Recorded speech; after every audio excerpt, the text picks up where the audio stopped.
Assalamu alaikum.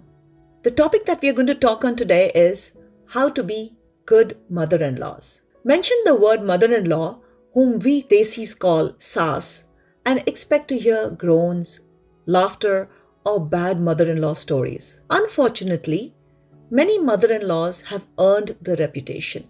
Imagine a new bride who wanted to please her new husband. He often mentioned how much he loved his mother's butter chicken or kebab. So his wife asked her mother-in-law to share the recipe. Instead of recognizing the request as a sincere compliment, the mother-in-law coldly responded, "That's my recipe for my son. He loves my kebabs," indirectly making it clear that she will not share it.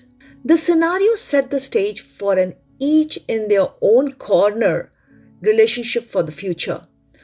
How sad that this mother-in-law perceived the relationship with her daughter-in-law as a competition instead of a partnership. It would have been so much better if she had realized they shared a special bond. They both loved the same man. The irony is that the son no longer enjoys his mother's food after what she did. Now, when she brings to him a platter to enjoy, all he can think of is the bitterness of her words that hurt his bride. Another example is of a young wife who sees that the mother-in-law continues to serve and take care of her son as though the wife does not exist. She invites the son to eat and watch the television with her, taking away the companionship from the wife which they would have both enjoyed. Some mother-in-laws will continue cleaning and cooking in the house and keep taunting the daughter-in-law. Probably the mother-in-law means well. I honestly don't think she intends to humiliate her daughter-in-law, but that's exactly what she did. Instead of giving the young bride time to develop her housekeeping skills, the mother-in-law caused a relationship rift. The mother-in-law and daughter-in-law relationships can be very dangerous playfield, as two women stake out their territory. A wise daughter-in-law will be sensitive to the fact that her mother-in-law is dealing with a loss of purpose, possibly an empty nest, and changes in the family. She can also use this to her advantage. She can let her mother-in-law take care of the kitchen and she concentrates on her career. At the same time, a wise mother-in-law will realize that her daughter-in-law might be insecure in her new role as a wife, so she can help and support her in her role with her wisdom and experience. We all forget that one of the big issues of the mother-in-law daughter-in-law relationship is that both can bring emotional baggage into the relationship. Sometimes the mother-in-law worries that her daughter-in-law will reject her. Often the daughter-in-law has a preconceived idea of a mother-in-law will be like due to the bad mother-in-law stories she has heard. As a result, she comes into a relationship expecting the worst case scenario, and this does not have to be the situation.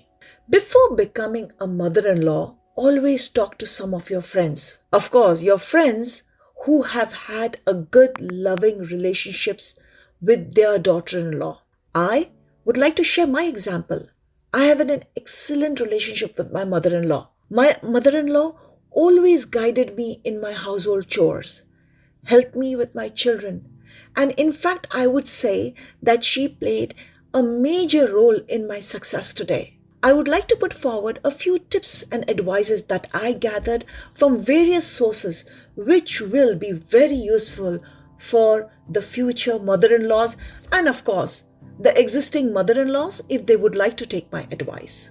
So let me go. Tip number 1. Make an effort to help your daughter-in-law feel welcome in your family. Remember, she is not an outsider. Don't treat her like one. She is now a part of your family. Include her in family conversations and activities. 2. Don't force your son to choose between the two of you and don't put him in the role of playing peacemaker. Realize that you and your daughter-in-law are not competitors. You are allies. Your son has enough of love for both of you. 3. Observe your daughter-in-law's good qualities and then sincerely compliment her. Is she thoughtful and kind? Is she an exceptional housekeeper? Or a good money manager? Is she an accomplished cook or a talented decorator? She will appreciate knowing you recognize her virtues and talents. 4. Think before you act or speak. Remember what it was like to be a young bride, since you had been one, and your own relationship with your mother-in-law. 5. Make dua for your daughter-in-law every day. Sometimes pray your salah together whenever the opportunity arises. Maybe your daughter-in-law is not who you wanted for your son. Therefore, pray that Allah subhanahu wa ta'ala will help you to love her and she will love you in return. 6. Congratulate and celebrate her achievements. 7. Don't speak negatively about your daughter-in-law to others. It only creates gossip. Praise about her best quality. You should then express how much you appreciate her love for your son. 8. Don't give advice unless it is requested. You will be surprised how well the young couple will manage without your help. 9. Don't interfere in their lives and don't take sides. This is no longer your nest. Let your son and wife make their own nest with their own set of rules.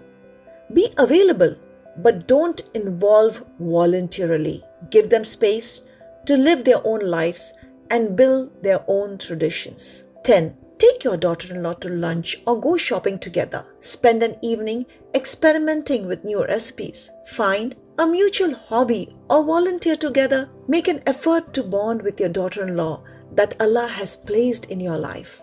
Just follow these 10 simple points and inshallah you will have a blessed relationship with your daughter-in-law. Hope you have benefited from my video.